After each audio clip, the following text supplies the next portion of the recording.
बेटा आज आपकी जो हिंदी की वर्कशीट है 31 नंबर की वर्कशीट, बेटा ये हमारा हिंदी के पाठ्यक्रम का पाठ है प्रेमचंद जी के फटे जूते।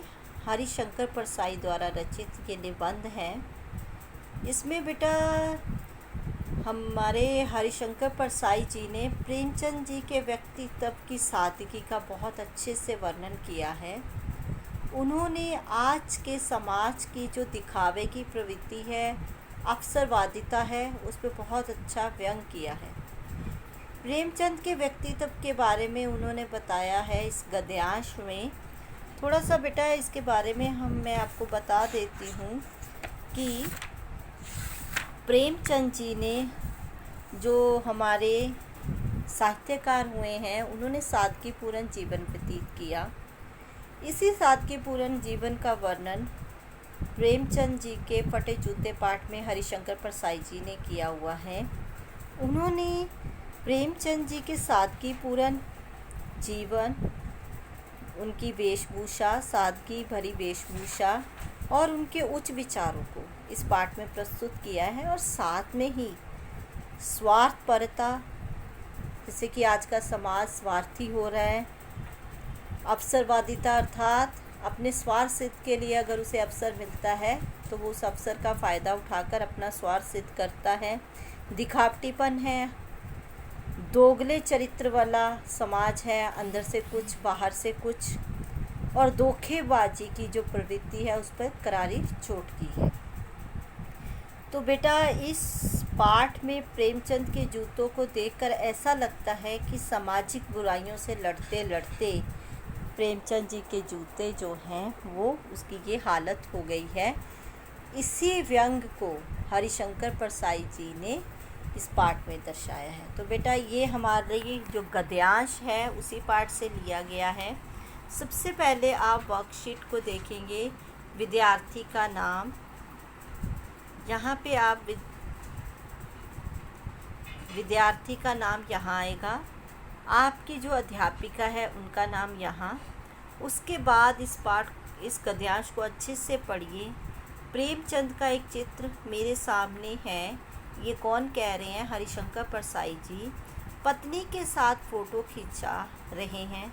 सिर पर किसी मोटे कपड़े की टोपी, कुर्ता और धोती पहने हैं, कनपट्टी चिपकी है, गालों की हड्डियां उभर आई हैं, पर घनी मूंछें चेहरे को भरा भरा बतलाती हैं।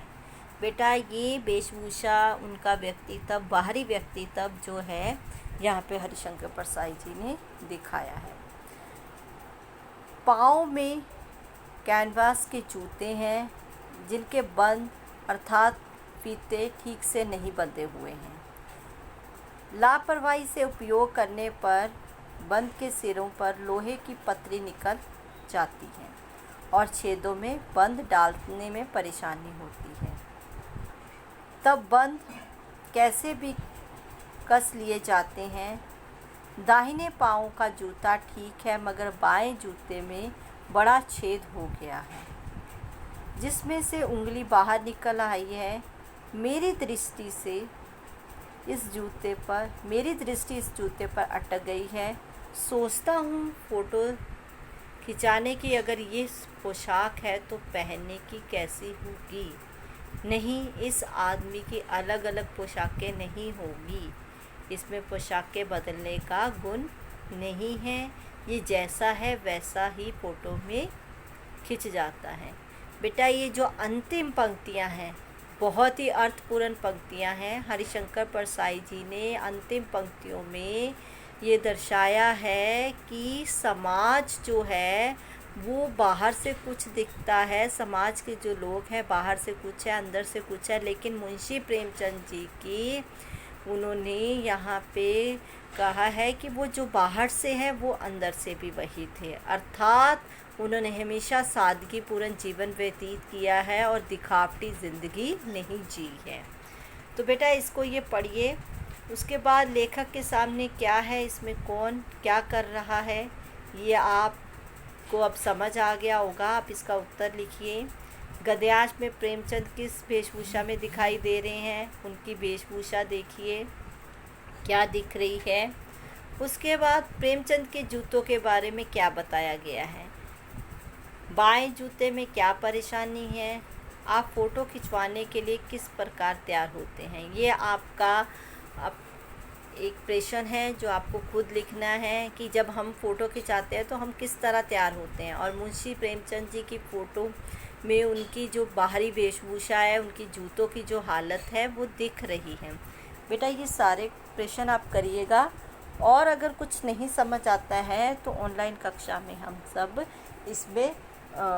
इसके बारे में चर्चा करेंगे।